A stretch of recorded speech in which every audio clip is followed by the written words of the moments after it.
Hey everybody, I'm Beebs Kelley. Welcome back to another video. Today we are going to discuss some Sussex updates. She was spotted out and about in California twice in one day, and we got some surprise news we need to discuss at the end of today's video as well. If you missed the video reviewing her outfits from the Canada trip, I will link it for you up here or at the end of today's video, and the drama surrounding the Canada trip as well is in a part 2. I will link that for you also. Now, a quick note before we begin. Some eagle-eyed followers on the internet spotted some more proof that she has informed the paparazzi of her location. Now, why does this matter? Why is this significant? Only because she and Harry made big stinks and stomped their feet real hard about paparazzi following them and getting pictures taken by the paparazzi, and ceaselessly criticized paparazzi and news organizations and the media and the press non-stop about taking pictures of them, following them around allegedly, chasing them, according to Harry. So many things like that have come out, so many aggressive, grandiose statements from Harry and from Meghan, but a lot from Harry, about the paparazzi and these cameras and stuff. So the fact that then she is actually calling them, and there is proof of that, as you can see in some of these pictures, the same guy is taking photos of Meghan, and the two different outings in this day were about 30 minutes to 40 minutes away from one another in California. There's no way that he would have just magically shown up to the dinner meeting after just happening to catch her at the lunch meeting, like he would just somehow figure out where she's going to be for dinner. No, those types of things just don't happen. And in California, people are discreet and they appreciate that discreet nature. The restaurants are never going to call the paparazzi because they think a certain celebrity has made a reservation or something like that. Those types of things do not happen because then celebrities will not go to those venues when they don't want to be photographed. They want to live their lives privately. The majority of them don't want to be photographed willy-nilly. So the establishments in and around California and the culture in and around California is to not call and inform and tip people off about those sorts of things. The paparazzi get tips usually from someone's agent or from that person's team themselves when they want to be photographed. Otherwise, the paparazzi just have a lucky draw. They just happen to be in an area where they will catch someone, or they will hang around certain events that they know they will catch someone, or certain venues that are popular. So this is unique in that most of the time celebrities are not letting paparazzi know where they're going to be throughout a day, and it's even more hypocritical and weird and newsworthy that Meghan Markle specifically, as part of this Sussex clan who dislike the media and paparazzi and criticize them all the time, would call the paparazzi and inform them of her dinner date and lunch date. That is why it matters and why people are talking about that. But moving on, let's take a look at the actual outfits themselves. I did notice that on this day, both occasions, her eyebrows did look a little bit too thick. I think it worked better in Canada in part because some of the occasions she had on a hat, a beanie, and when you're wearing a hat, sometimes a thicker brow is fine. It works nicely, it balances out just fine. But here in California, on these two occasions, her eyebrows did look a little bit thick, especially in proportion to their width. She doesn't have particularly long eyebrows. The thickness of them combined with the shortness of them made them look maybe a little too thick this time, and the bronzer was also a little heavy on this occasion. First, she was spotted in Beverly Hills having lunch with Clare Waight Keller at Cipriani. Clare is the former creative director of Givenchy and the designer behind Meghan Markle's wedding gown. This meeting was perhaps, some have speculated, an attempt from Meghan to try to get her foot in the door for some sort of fashion ambassadorship or sponsorship of some kind. Since leaving Givenchy, she hasn't done anything like incredibly noteworthy. She does have a line with Uniqlo, at least she did last year, so that may be continuing, and a lot of people speculated that this was Meghan Markle's attempt to get in as perhaps the face of Uniqlo, or at least the face of Claire's line with them. There's also the potential that she was looking for a stylist, and Clare has been known to work as a stylist on occasion for people, and perhaps they were discussing the potential for that, or perhaps they were just catching up. Who knows? From what we've seen with patterns with Meghan Markle, there's usually some sort of ulterior motive, but whether or not it actually comes through and becomes something real, comes to fruition, is a whole different story. Since the wedding dress was not hugely celebrated, it had a lot of critics, let's put it that way. It would not necessarily be the best career move for Clare to partner up with Meghan Markle at this point, given Meghan Markle's current fashion reputation. But leave your thoughts in the comments. It will make for a very interesting discussion. As for the outfit, my first impression is that there are so much pants, so much fabric involved in this, so much coat involved in this. It's coming across a little bit messy, a little bit sloppy. In some images, it looks like it was a wonder she didn't trip on those pants. Wide leg trousers really can actually be a great option for inverted triangle shapes or people with broader shoulders like Meghan. They're most successful though if you also have a well-defined waist to really bring it in and rein it in before the volume of the pants, because that creates a little bit more of like an hourglass style silhouette that a lot of women find to be flattering and confidence boosting. But regardless of having a well-defined waist or not, that doesn't mean you can never try out wide leg trousers. Meghan here though, with her body proportions, if she's gonna do wide leg trousers, she really needs to let them be the one and only focal point. They need to be the star of the show, and the entire outfit needs to be built around those pants. She doesn't become swamped and overwhelmed with all that fabric plus all the fabric of the coat, or if she were wearing a top that had a lot of fabric as well, it would be the same sort of story. So having the trousers paired up with this particular coat just created too much fabric and drowned out the silhouette of the look. And furthermore, it would actually be better for her to do slightly lighter color trousers if she's gonna go for the wide leg. Like for example, just a light color like a cream or a pink or a blush, or her favorite beige sorts of colors.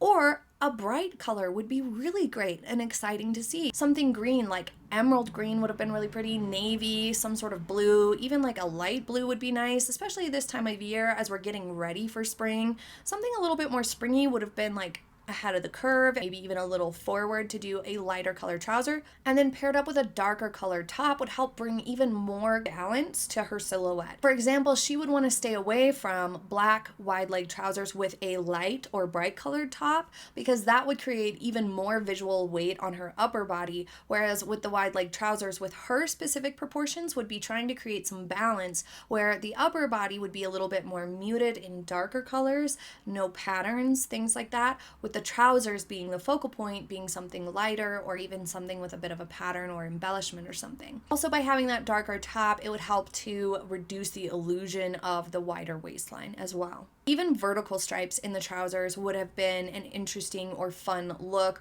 though that would have been definitely a lot more casual. And they definitely need to be not too long. Now, in some shots, they look like they're hemmed properly. In some shots, they look too long. So it's tricky to know for sure because we didn't have like a posed picture to really see how long the trousers are. But wide leg trousers in real life, they cannot be dragging on the floor and puddling up on the floor. It just looks too messy, too sloppy, and silly. Now, it wasn't particularly cold that day, however, it is a real mixed bag. The other people on the street in this shot, some of them are in cold weather gear, some of them are in t-shirts. Such is typical in California because temperatures can drop really suddenly. You got wind sometimes of day, it gets quite cold at night, things like that. So I can see giving that a pass in terms of wearing this really rather big and bulky coat this time of year in California. For some people would be appropriate. It kind of depends on your sensitivity and how long you're staying out. But I do think for this outfit, the coat looks heavy. It is oversized, bulky, and big. So while it looks cozy and it's likely nice and warm, it doesn't come across as polished when paired up with the big man pants. It's creating a lot of excess fabric, and especially down at the bottom hem of the coat, seeing that sort of just voluminous giant man pants hanging out from the bottom, it's just looking kind of chunky and messy down there. all that excess fabric and the big boxy coat that's not reined in any way. Because even the sleeves of them are just kind of folded up like this, and they kind of give the vibe of a bathrobe. The sleeves like this and the pockets like this. It reminds me of the dude's bathrobe coats like this. I think that she would really benefit from, I've said this so many times, I feel like a broken record, she would really benefit from A-line style coats. Something that buttons and has ever so slight flare would flatter her figure impeccably well, even with wider leg trousers. Even if it weren't closed, even if it was just like a coachman style coat where it's tailored in and nice and closed almost, just barely open in the front, but it comes in and it frames the figure nice and then flares out starting at the hips. That would bring balance to her without having to be buttoned up all the time either.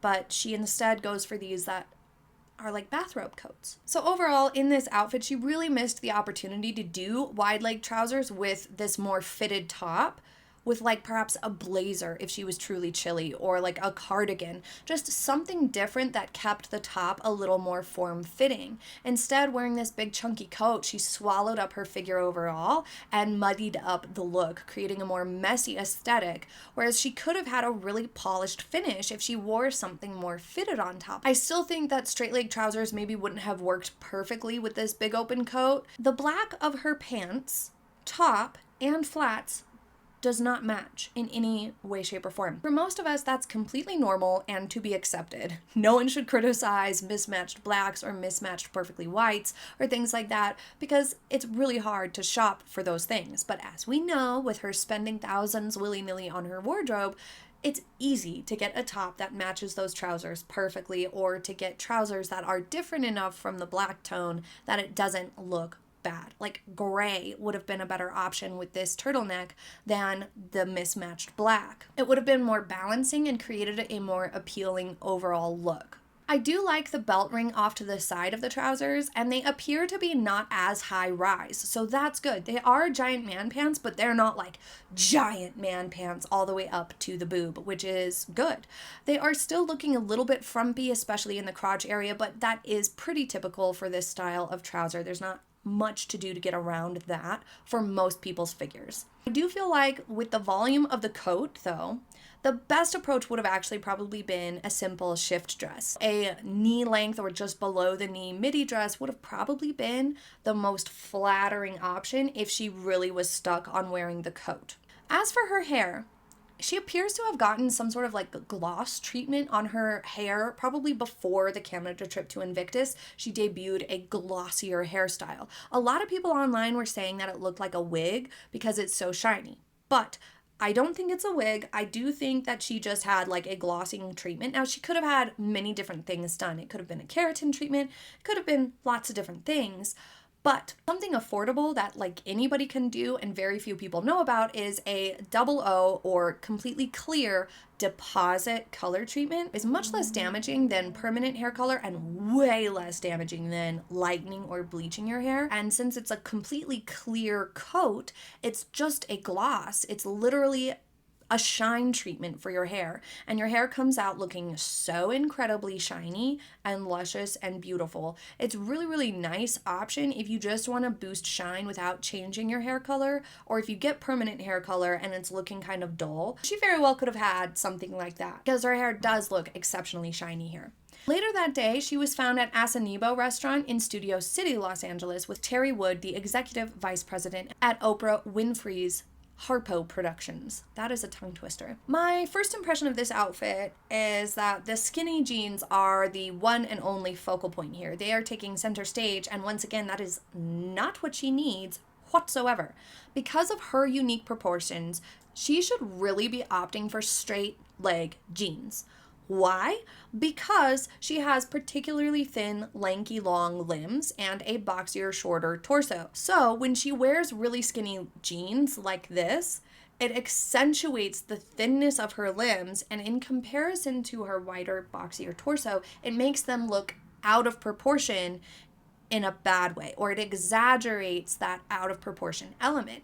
If she wears straight leg jeans, it adds just ever so slight amount of volume to her leg that it looks more in proportion with her torso. It just looks more balanced.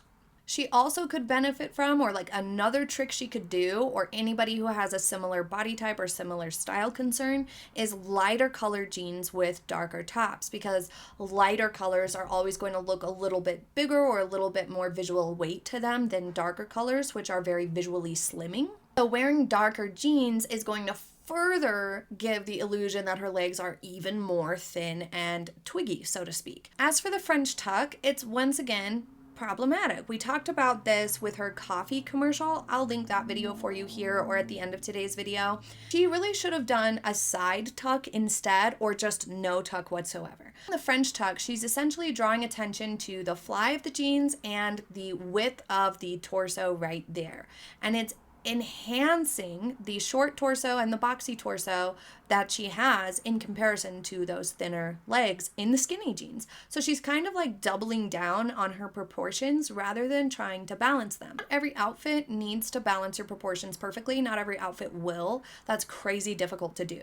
If you are leaning into one aspect of your proportions or your silhouette, be sure that the other style concerns that you have and the other elements to your proportion, you're not also leaning into all of those at the same time. Pick one element like broad shoulders or long legs and lean into just that, and have the rest of your outfit and the rest of your proportions be balanced.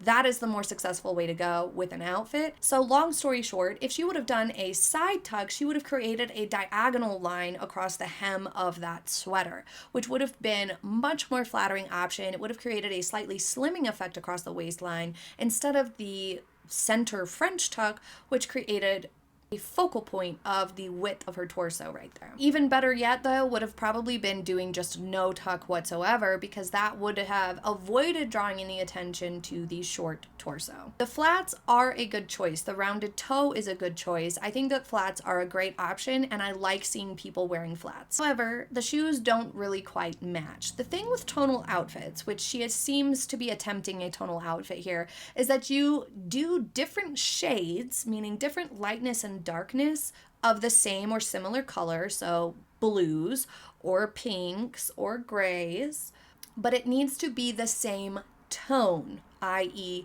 tonal outfit. So that means all warm toned, all cool toned, or all pretty close to neutral. This here is not that. She has a very warm toned jumper, very, very warm toned flats with cool toned jeans, cool toned bag, cool toned blue coat. So she missed the key to a successful tonal outfit, which is the tones matching. And that's exactly what prevents them from clashing, is that they're the similar tone, so they flow nicely together. They're all, for example, warm, blushy tones. That works well. But if you're throwing in a cool toned thing and a warm toned thing, that does not work well. Which ended up giving the illusion that the shoes and the sweater clash with the rest of the outfit. It looks a little dated as well. The biggest crime really is the jeans and the French tuck here.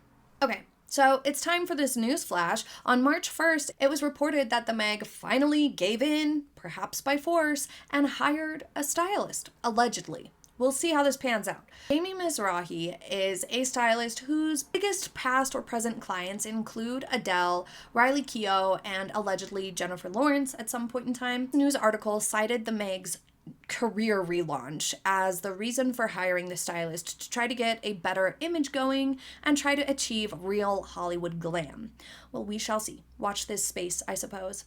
A stylist will hopefully be able to help her bring better balance to her proportions and wear things that are just more flattering to her, but also be able to like pull off the style that she's trying to go for more successfully by way of paying attention to those little details like fit, tailoring, proportions, tone of the shades that she's wearing. But when I read that she had previously styled Adele, I was immediately reminded of some of Adele's wide leg trouser suits that were really successful. And perhaps the Meg was actually trying out some of those. It seems like the Meg gravitated towards similar style of outfits actually, and I had never drew that connection. I've thought about and people have mentioned in the comments before, like for example, Melania Trump, Angelina Jolie, as people who the Meg was perhaps emulating in style or trying to dress in a similar way, but Adele totally has rocked some really great wide leg trouser looks and things like that lately, and she does have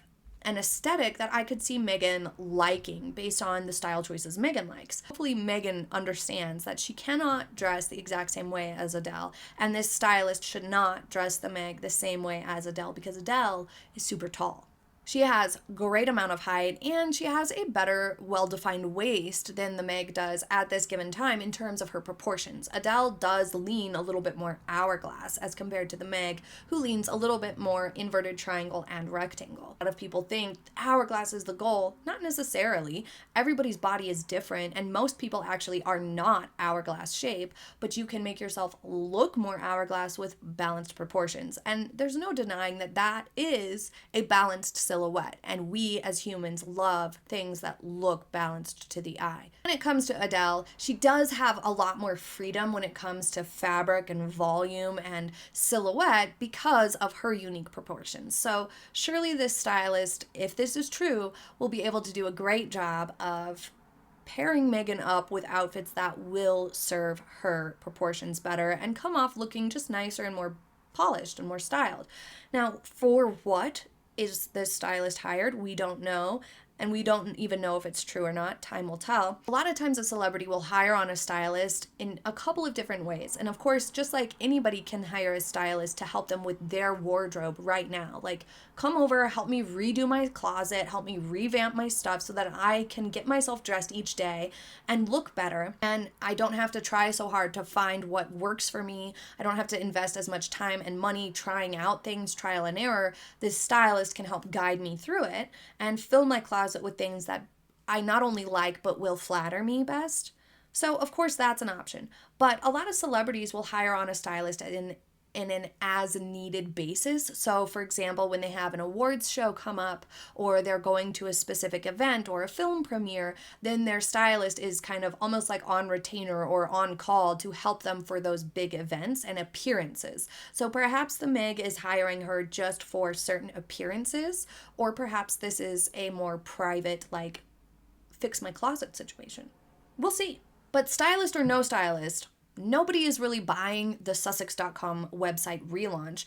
The news recently has been saying that their popularity has continued to decline and that the Sussex.com website was kind of a catalyst recently, either that and or the Canada trip, because it all happened at once. And of course, Harry's little jet over to the UK has damaged their popularity numbers even more. I think that the pattern that's happening is a percentage of people who don't know who the Sussexes are, who don't know who Meghan Markle is, gets kind of reeled in during these big PR pushes that happen every now and again in different seasons of the Sussexes' careers and events and things like that. They do these big PR pushes before they have something like the Canada trip or Invictus Games. Come out with slight improvements or their popularity is holding steady at that given moment, still low in compared to like Catherine, Princess of Wales, Prince William. It's still really low compared to a lot of people, but for the Sussexes, it's either a slight improvement from their previous poll or holding steady to their previous poll. So not losing ground at that time amidst those PR pushes. But then within a few weeks or months, that group that was sucked in and gave them a positive approval rating or popularity rating then learns of all the lies, the shenanigans and the nonsense and the hypocriticalness. And then these people who initially boosted that popularity in that moment realize the Sussexes are not good eggs, and by the next polling have abandoned them. It's this cycle that's perpetually eroding that very, very small group of staunch supporters slowly but surely, and spitting out everybody who's newly introduced to them. I don't think that they're getting any new, like, diehard supporters. I don't think that their group of people who support them no matter what and are, like, truly big fans, like diehard fans of the Sussexes, I don't think that group is getting any bigger. I think that group is slowly dwindling. Any supporters that they do get during the little bits of popularity increase are temporary. and people who do not stick around for any great amount of time and then end up disapproving of the Sussexes on the tail end of that process. Regardless, with numbers that are lower than ever before, they're clearly still holding out hope for this career relaunch or whatever, and just, I don't think it's going to work out. They don't have good enough approval rating for the types of career options they're trying to move into, or at least that Meghan's trying to make work. And I'm just not convinced that a stylist will be able to sort it all out and solve everything. But I am interested to see any evolution coming in the months ahead, or any appearances that may come up. But what do you think? Will she listen to this stylist? Is it true? Leave it in the comments. Thank you so much for joining me for today's video. I hope you have a very happy day ahead, and I will see you next time. Bye!